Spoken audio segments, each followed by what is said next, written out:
Hello everyone, आज हम लोग सेंटर ऑफ मास के कुछ इंपॉर्टेंट क्वेश्चन पर डिस्कस करने वाले हैं। तो पहला क्वेश्चन है क्वेश्चन नंबर 444 जो कि आईआईटी 2009 में पूछा भी गया है। इसमें कहा जा रहा है कि एक ड्राइंग बनाया गया है जिसमें ये जो दोनों आइज है इन दोनों का मास, जो ड्राइंग बनाने में जो इंक खर्च हुआ उसका मास है m। इन दोनों वर्टिकल लाइन्स और हॉरिजॉन्टल लाइन का भी मास m है। और जो ये पूरा सर्कल है इसमें जो मास खर्च हुआ है इंक का वो 6m है, राइट। तब आपसे कहा जा रहा है find y coordinate of the centre of mass of the ink in this drawing, ठीक है। तो ये क्वेश्चन में कहा जा रहा है, दरअसल इसमें सारा चीज दिया हुआ है। ये जो वर्टिकल लाइन है ये सेंटर पर है, ये उससे नीचे है y एक्सिस में, इसका भी कोऑर्डिनेट दिया हुआ, इसका भी कोऑर्डिनेट दिया हुआ और ये पूरा सेंटर है, कोसेंट्रिक है, राइट। तब आपसे कहा जा रहा है कि y कोऑर्डिनेट इसका कैसे निकालोगे। तो बहुत ही सिंपल क्वेश्चन है और बहुत इंटरेस्टिंग क्वेश्चन है, राइट। तो सबसे पहला चीज आपको y एक्सिस में आपको centre of mass find out करना पड़ेगा। तो आप क्या कहोगे कि sir y CM is equal to क्या होता है, m1y1 plus m2y2 plus m3y3 plus m4y4 plus m5y5 divided by total mass कितना है 5 ही ना। हम लोग इसको कुछ मान लेते हैं, जैसे ये मास हमारा m1 है, ये m2 है, ये आपका m3 है, ये आपका m4 है और ये आपका पूरा जो सर्कल है वो m5 है और सभी के कोऑर्डिनेट्स भी मालूम है। तो वहां से सारे वैल्यूज को पुट कर दो, डिवाइडेड बाय आप लिख सकते हो m1 plus m2 plus m3 plus m4 plus m5। ये हमारा फॉर्मूला होता है किसी भी मतलब सिस्टम का position of centre of mass find out करने का। तो यहाँ से हम लोग centre of mass find out कर सकते हैं। अब सबको पुट कर दो तो आप क्या लिखोगे सर m1 कितना है m, राइट। उसका कोऑर्डिनेट देखो तो ये ओरिजिन पर है तो y एक्सिस कितना हो गया इंटू 0 प्लस m2 कितना है m, ये वाला। तो इसका अगर आप कोऑर्डिनेट देखो तो सबसे पहले तो आप यहाँ ड्रॉ कर दो, ये कुछ इस तरह से, राइट। ये हमारा ओरिजिन है। तो अब आप देखो तो ये कितने दूरी पर है, x में ये a पर है और y में भी क्वेश्चन में दिया हुआ है x में ये a पर है और y में भी a पर है। तो y एक्सिस ऊपर वाला ना, तो पॉजिटिव a कितना लोगे आप a इंटू प्लस आप m3 लोगे, m3 कितना है m और फिर उसका आपको कोऑर्डिनेट लेना पड़ेगा किसमें y एक्सिस में। तो अगेन कितना a प्लस m4 की बात करें तो m4 आपका ये है तो मास कितना m और कोऑर्डिनेट कहाँ आएगा नीचे। तो नीचे आपका क्या हो जाएगा m into minus a, is it clear. And plus m5 बचा तो m5 का टोटल मास दिया हुआ पूरे बड़े वाले सर्कल का जो मास दिया हुआ वो कितना है 6 टाइम्स 6m इंटू, अब इसका जो कोऑर्डिनेट होगा वो क्या होगा सेंटर पर, राइट ना। इस पूरे का जो सेंटर ऑफ मास होगा वो कहाँ होगा सेंटर पर। तो इसका सेंटर आपका मतलब y एक्सिस हो गया 0 डिवाइडेड बाय सबको जोड़ दो तो m plus m plus m plus m plus 6m बराबर देखो तो ये कितना हो गया, ये 0 हो गया, ये ma हो गया, ये भी ma हो गया और ये माइनस ma। तो एक ma से a में कट जाएगा और ये तो 0 होगा ही। तो ऊपर क्या बचा सिर्फ ma divided by m plus m plus m plus m 4m plus 6m यानी 10m।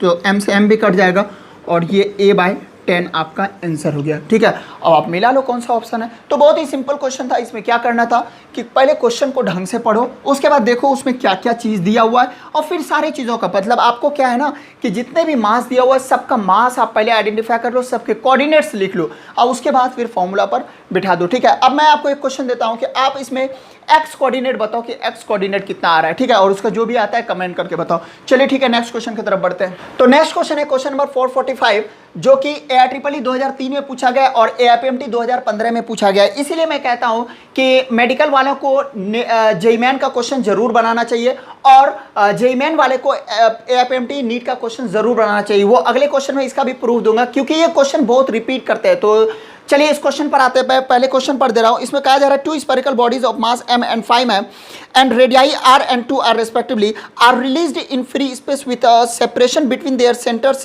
equal to 12r।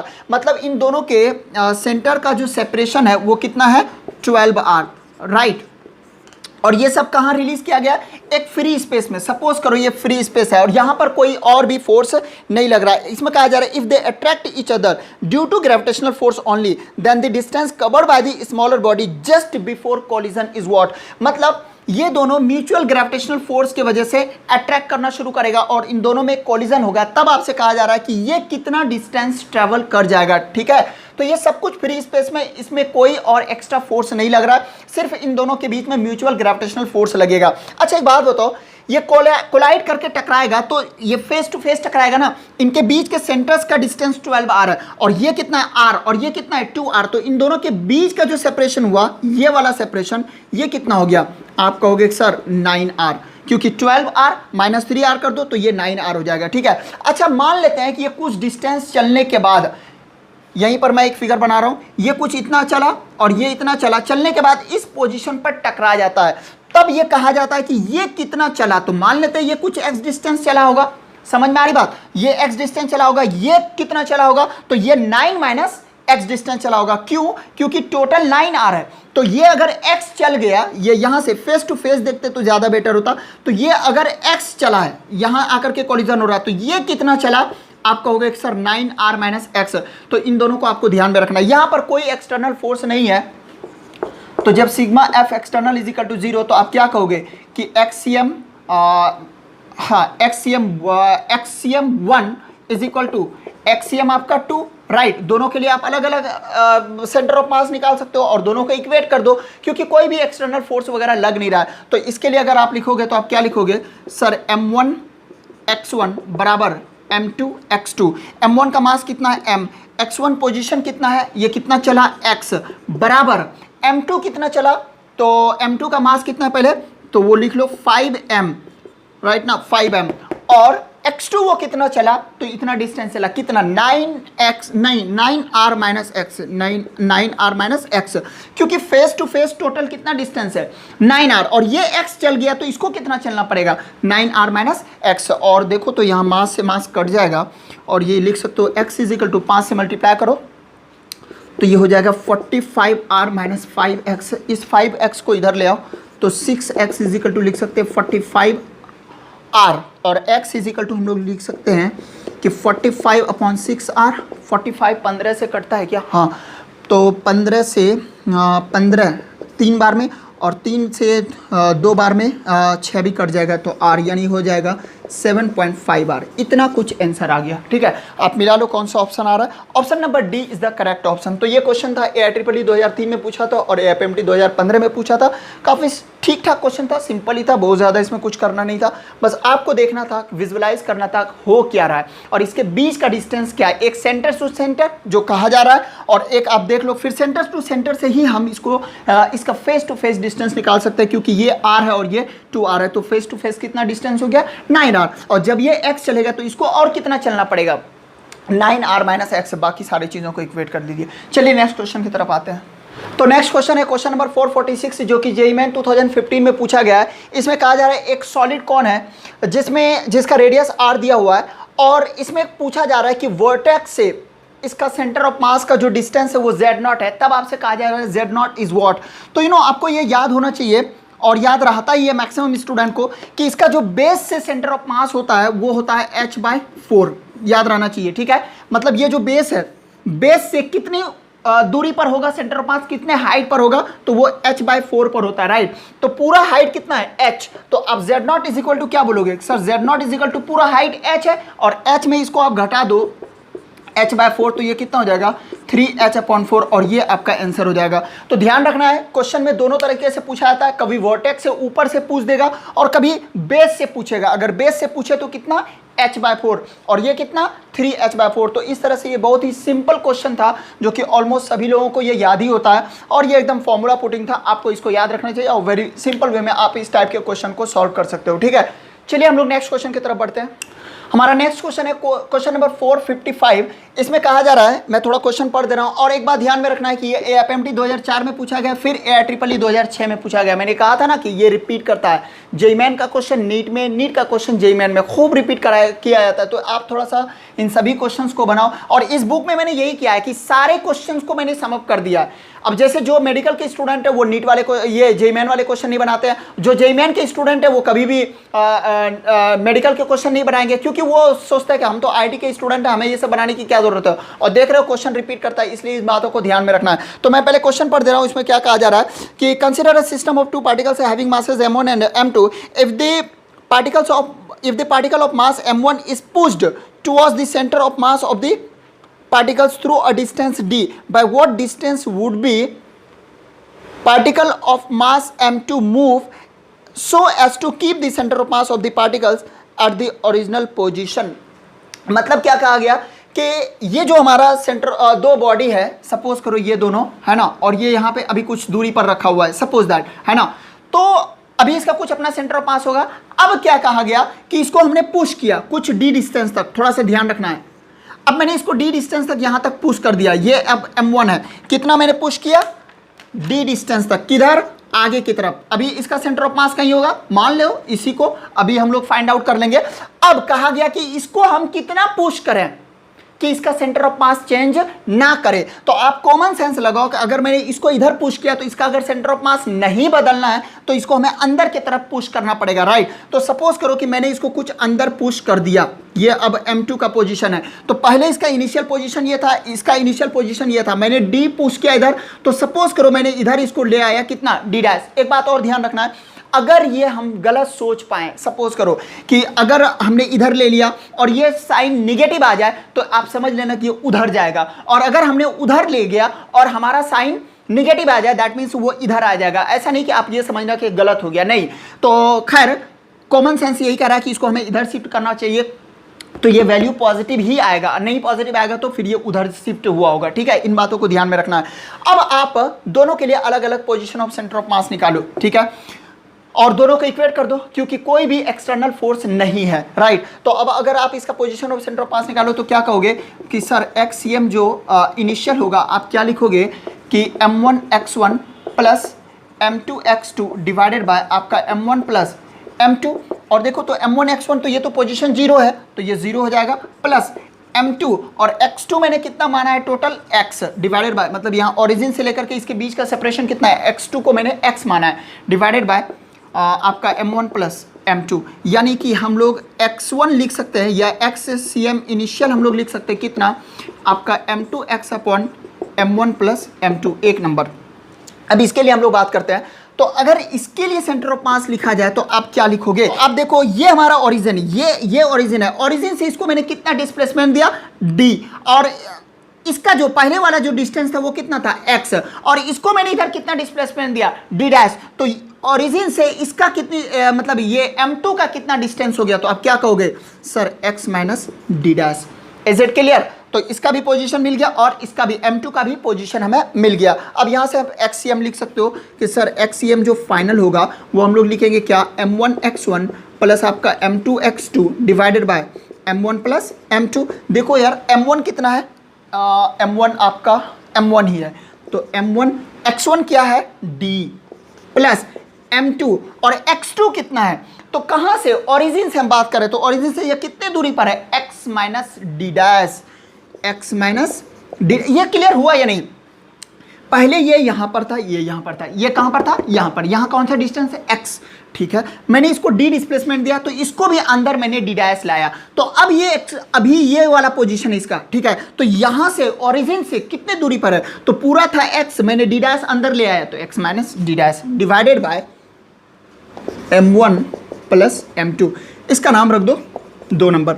Now from 1 और 2 से आ जाओ और दोनों को इक्वेट कर दो, क्योंकि हमारे पास कोई भी एक्सटर्नल फोर्स नहीं है, यानी आप लिखोगे सर F एक्सटर्नल 0 है तो आप क्या लिखोगे XCM initial is equal to XCM final, initial कितना है भाई m2x अपॉन आपका m1 प्लस m2 बराबर, आप इसको लिख लो तो क्या लिखोगे m1d plus m2 into D minus x divided by आपका m1 प्लस m2, और देखो तो नीचे डिनोमिनेटर दोनों कट जाएगा, और अब बाकी सिंपली इक्वेट कर दो और इक्वेट कर देंगे आपको आंसर मिल जाएगा, ठीक है।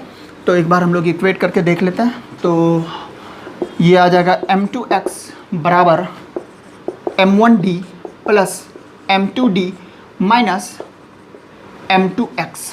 Is it clear. थोड़ा सा मुझे गड़बड़ लग रहा है, हम लोग x माइनस डी डैश लिखे थे वो गड़बड़ हो गया, आप यहाँ पर भी एक बार चेक कर लेना इससे पहले में, ठीक है। x माइनस डी डैश होना चाहिए, तो x minus D dash, right. और अब उसको मल्टीप्लाई करो तो ये कितना हो जाएगा, एक बार चेक कर लेते हैं, m1d प्लस m2x और प्लस माइनस माइनस m2d। क्या किया, समझ में आई बात।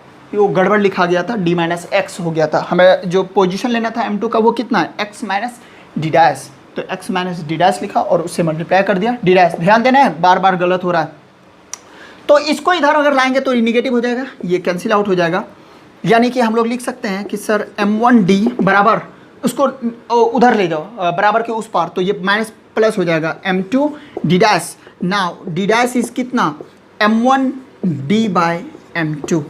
और एक बार ध्यान रखना है कि ये पॉजिटिव आया है, यानी पॉजिटिव आया द डैश मीन्स जो हमने काम किया था वो सही था, जो हमारा कंसिडरेशन था वो सही था। आप ऑप्शन मिलाओ, देखो कौन सा ऑप्शन है, और यहाँ पर ऑप्शन दिख रहा है m1 by m2 into D, B number, B is the correct option. तो ये बहुत ही अच्छा क्वेश्चन था, AFMT 2004 में पूछा था, फिर AIEEE 2006 में पूछा था, और क्वेश्चन को कुछ इस तरह से आपको सॉल्व करना है। ध्यान रखना है सेंटर ऑफ मास में कि अगर कोई भी एक्सटर्नल फोर्स ना हो तो उसके पोजीशन को आप इक्वेट कर दो, एक्सीएम इनिशियल इजिकल टू एक्सीएम फाइनल, और उसी से मैंने इसको बनाया। तो इस बात को आपको थोड़ा सा ध्यान में रखना है। चलिए नेक्स्ट क्वेश्चन की तरफ बढ़ते हैं। तो चलिए अगला क्वेश्चन हमारा 457 जो कि AIEEE 2005 में पूछा गया, काफ़ी बढ़िया क्वेश्चन है। इसमें कहा जा रहा है कि एक टी शेप का ऑब्जेक्ट है, मैं टोटल क्वेश्चन पढ़ दे रहा हूँ पूरा एक बार। A T shaped object with dimension shown in the figure is lying on a smooth floor, right. ये इस एक स्मूथ टेबल पर रखा हुआ है, और उसके बाद कहा जा रहा है a force vector F is applied at the point P parallel to AB, right, such that the object has only the translational motion without rotation. Find the location of P with respect to C. C से हमें P का location बताना है। Suppose करो कि वो कोई point P है जहाँ पर ये फोर्स लगाना है, और ये फोर्स लगेगा तो कैसे मूव करेगा, मतलब आप जस्ट इमेजिन करो कि हमारे पास कोई टी शेप का ऑब्जेक्ट है, ऐसा कुछ, इज इट क्लियर। ये टी शेप का ऑब्जेक्ट है और ये टेबल पर रखा हुआ है, राइट ना। तब आपको एक फोर्स लगाना है जहां पर ये रोटेट ना करे, क्योंकि अगर हम फोर्स लगाएंगे ना तो ये रोटेट करता हुआ चलेगा, रोटेट नहीं होने देना है, ये सिर्फ ट्रांसलेशनल मोशन होगा। तो ट्रांसलेशनल मोशन के लिए कंडीशन क्या है कि हमें जो फोर्स लगाना है, जो हमारा अप्लाइड फोर्स होगा, वो मस्ट है कि उस सिस्टम के सेंटर ऑफ मास पर ही होना चाहिए, राइट। तो इसका मतलब ये हुआ जो पॉइंट P है और जहां पर हमने ये फोर्स लगाया है, तो वो पॉइंट मस्ट है इस पूरे सिस्टम का सेंटर ऑफ मास होना चाहिए। और कहां से, C से। इस बात को ध्यान में रखना है, C से। और ये A और B है, इस पॉइंट का भी नाम कुछ रख दे D, तो D से हमारा कुछ और आएगा, C से कुछ और आएगा। इस बात को ध्यान में रखना है। सबसे पहला काम, आप दोनों रॉड को अलग अलग कर दो, ठीक है। और डायमेंशन देखना है, इसका L है तो ये 2L है, तो अगर इसका मास M है तो ये मस्ट है कितना होगा, 2M होगा। अब दोनों को अलग अलग करके देखो, तो ये हमारा पहला वाला मास होगा, पहला वाला रॉड होगा, दूसरा ये होगा, ठीक ना। गौर से देखना, थोड़ा सा मैं अलग कर रहा हूँ, इतना ये डायमेंशन में फ़र्क नहीं है, थोड़ा सा ध्यान रखना है। तो इसका सेंटर ऑफ मास यहाँ होगा, ठीक है, और ये कितना होगा 2M, और इसका सेंटर ऑफ मास कहीं पर यहाँ होगा, राइट। थोड़ा सा और इसको आगे बढ़ा देते हैं ताकि यूनिफॉर्म टाइप का लगे, हाँ ओके। तो ये M है और ये कितना है 2M है। अगर हम सेंटर यहाँ रखें तो ओरिजिन तो हमारा नीचे हो गया ना, हाँ, तो ओरिजिन हमारा नीचे हो गया, ये कुछ है ना, ओरिजिन ये हो गया। तो ये पूरा, ये अभी जो डिस्टेंस होगा वो कितना होगा L/2, और ये पूरा कितना होगा, ये भी L/2। अच्छा, ये 2L दिया हुआ है, तो ये कितना L और ये कितना 2L। अब हमें इसका सेंटर ऑफ मास निकाल लेना है कि देखते हैं वो कितना कितना आ रहा है। तो आप क्या कहोगे, सर हमारा जो YCM होगा, क्योंकि ये Y एक्सिस है, YCM is equal to M1Y1 plus M2Y2 divided by आपका M1 plus M2। Value put करिए तो M1, इसको मैं M1 मानता हूँ, ये हमारा M1 है और ये आपका M2 है। तो M1 हमारा कितना है 2M। क्या पोजीशन इसका, ओरिजिन से क्या पोजीशन है L, सॉरी हाँ ठीक है L। ये हमारा ओरिजिन है और ये यहाँ से कितने दूरी पर है, L दूरी पर है, क्योंकि पूरा लेंथ कितना है 2L, ओके। प्लस और ये ऊपर वाले का मास कितना है M2, वो कितने के बराबर है M के बराबर। और इसका जो पोजीशन ऑफ सेंटर ऑफ मास होगा O से, या जिसको आप C कह रहे थे, ओरिजिन से C से, तो वो कितना होगा पूरा 2L। तो आप 2L डिवाइडेड बाय कितना भाई, तो आपका 2M प्लस M, सभी वैल्यूज़ को एक साथ लिखो। तो ये 2ml प्लस 2ml, तो कितना हो जाएगा 4ml अपॉन ये आपका कितना 3M, M से M कैंसिल हो जाएगा, और जो हमारा YCM आ जा रहा है वो कितना आ रहा है 4L अपॉन 3। कहाँ से, नीचे से। तो इस बात को आपको ध्यान में रखना है, ये करीबन ये वाला पॉइंट आ रहा है, तब हम लोग इसको लिख पाएंगे कि सर ये जो हमारा है ये 4L अपॉन 3। और इस पर अगर हम फोर्स लगाएंगे तो ये सिर्फ ट्रांसलेशनल मोशन में होगा, रोटेशन में नहीं होगा। अदरवाइज हम कहीं भी कुछ भी कहीं लगाएंगे तो वो रोटेट करना शुरू कर देगा, घूमते हुए आगे बढ़ेगा, तो उसमें फिर प्रॉब्लम हो जाएगी। समझ में आई बात? तो इस बात को आपको ध्यान में रखना पड़ेगा कि कहाँ से पूछा गया, नीचे से पूछा गया कि ऊपर से पूछा गया है। ठीक है, तो चलो ठीक है, नेक्स्ट क्वेश्चन की तरफ बढ़ते हैं। नेक्स्ट क्वेश्चन है क्वेश्चन नंबर 463 जो कि AIEEE 2007 में पूछा गया है, और इस टाइप का क्वेश्चन खूब पूछा जाता है। इसमें कहा जा रहा है कि एक यूनिफॉर्म डिस्क है जिसका रेडियस 2r है और मास m है, और इससे एक r रेडियस का डिस्क निकाल लिया जाता है, तब इसका new position of centre of मास कितना होगा। क्वेश्चन में थोड़ा सा ट्विस्ट किया है, और क्वेश्चन में ये कह रहा है कि the centre of mass of the new disc is alpha r। वो कह रहा है खुद कितना, अल्फा r, तब आपसे कह रहा है कि ये अल्फा कितना होगा, यानी कि हमें इस अल्फा के जगह कुछ वैल्यू और मिलेगा, और वही अल्फा आपको बताना है। क्वेश्चन थोड़ा सा बदल दिया है, राइट। तो आप ना जो हमारा मेथड है उसी मेथड से हम लोग इसको सॉल्व करेंगे। सबसे पहला काम, इस डिस्क से, अगर ये कोई यूनिफॉर्म डिस्क है तो इस डिस्क से कितने r रेडियस का डिस्क निकाला जा सकता है। आप जस्ट इमेजिन करो कि एक रोटी है हमारे पास, ठीक है ना, ब्रेड, राइट, और इससे आपको 4 रोटी निकालना है। तो घर में वो बचपन में पूड़ी वूड़ी बनाए होंगे ना, तो क्या करते हैं कि उसको कटोरी से काट देते हैं, ठीक है। तो आप सोचो ये बड़ा वाला रोटी है और इसे 4 पूड़ी, हमें पूड़ी निकालना है, तो आप क्या करोगे कि कटोरी से यहाँ पर आप डालोगे, यहाँ भी डालोगे, यहाँ भी डालोगे, यहाँ भी डालोगे, देखना क्या क्या हो रहा है। तो पहला वाला तो कुछ ऐसे बनेगा, ठीक है, मतलब यूनिफॉर्म बनाना है थोड़ा ढंग से, ठीक है। दूसरा ऐसा बनेगा, तीसरा हमारा करीबन ऐसा बनेगा, और चौथा करीब करीब ऐसा बनेगा, राइट। तो ये 4 डिस्क निकल जाएगा, बट ये वाला पोर्शन आप देखो कट जाएगा, ये वाला पोर्शन सबका कट जाएगा, राइट। लेकिन आप देखो इतना पोर्शन हमारा बच भी रहा है, तो ये पोर्शन अगर इसमें फिट करोगे तो कंप्लीट 4 डिस्क निकलेगा यहाँ से, ठीक ना। तो अगर अब मैथमेटिकली भी आप सोच सकते हो कि अगर पूरे एरिया का मास कितना है m, तो पूरा डिस्क का एरिया कितना होता है πr², और यहाँ r का वैल्यू कितना दिया हुआ भाई 2r, तो मैं यहाँ पर 2r लिख दे रहा हूँ। 2r का होल स्क्वायर में मास कितना है m, तो हमें किस में चाहिए, छोटे वाले डिस्क में, यानी πr² में मास चाहिए, तो m इंटू जो चाहिए उससे मल्टीप्लाई कर दो πr², और जो पूरा एरिया है उससे डिवाइड कर दो, तो पाई इंटू 2r का स्क्वायर, तो पाई r² कट जाएगा, तो ये कितना हो गया m/4। तो m/4 4 बार आप जोड़ोगे तो वो m निकल ही जाएगा। तो यानी मैं ऐसे ही लॉजिकली हम लोग सोच रहे थे 4 निकल जाएगा, और मैथमेटिकली भी आप ड्राइव कर सकते हो कि यहाँ से 4 डिस्क टोटल निकाला जा सकता है। अब सुनना है गौर से कि ये वाला पोर्शन तो ऑलरेडी निकला हुआ है, गौर से देखना है, ये वाला पोर्शन ऑलरेडी निकला हुआ है। अब कौन कौन बचा, तो ये सब पोर्शन बचा हुआ है, राइट। तो आप अगर सभी का अपना अलग अलग, उस हर जो कटोरी से काट करके हम छोटा वाला पूड़ी निकालेंगे, तो उसका जो सेंटर ऑफ मास होगा उसका कहाँ होगा, इसके सेंटर पर, इसका इसके सेंटर पर, और इसका इसके सेंटर पर, ठीक ना। तो आप पहले वाला सेंटर देख लो, पहले वाला सेंटर हमारा ये था, अगर कंप्लीट डिस्क है, कंप्लीट रोटी है, तो उसका सेंटर उसके सेंटर पर, और ये वाला जैसे ही पोर्शन निकाले तो कॉमन सेंस कह रहा है कि सर जैसे ही इसको निकालेंगे ना तो सेंटर ऑफ मास इधर शिफ्ट कर जाएगा, क्योंकि जिधर से मास हम रिमूव करते हैं उसके उल्टा side centre of mass shift करता चला जाता है। जिधर हैवी बॉडी होता है, जिधर हैवी मास होता है, उधर सेंटर ऑफ मास शिफ्ट कर जाता है, राइट। तो ये पोर्शन जैसे हटाएंगे तो इधर से हट जाएगा। अच्छा, ड्यू टू सिमेट्री हम कह सकते हैं वाई एक्सिस में तो कोई बदलाव आएगा नहीं, कारण सर जितना ऊपर से हटा है उतना ही नीचे से भी हटेगा। समझ में आ रही बात? तो मतलब वाई एक्सिस में कोई भी सेंटर ऑफ मास में बदलाव नहीं आएगा, जो भी चेंजेस आएंगे वो किस में आएंगे, एक्स एक्सिस में आएंगे। चलो, तो एक ये भी आसान बात हो गई है ना, अब समझना बहुत ज्यादा आसान हो जाएगा। तो अब हम लोग किस में बात करेंगे, एक्स एक्सिस में। तो आप क्या लिखोगे सर, जो एक्स होगा हम लोग क्या लिखेंगे कि m1x1 plus m2x2 plus m3x3 divided by आपका m1 plus m2 plus m3। तो आप कहोगे सर m1 कौन है, तो मैं मान लेता हूँ ये m1 है, ये m2 है और ये m3 है। जो बाकी रिमेनिंग जो बॉडी बचा हुआ है मैं उसकी बात कर रहा हूँ। तो नाउ हम लोग लिख सकते हैं XCM, तो m1 कितना m/4।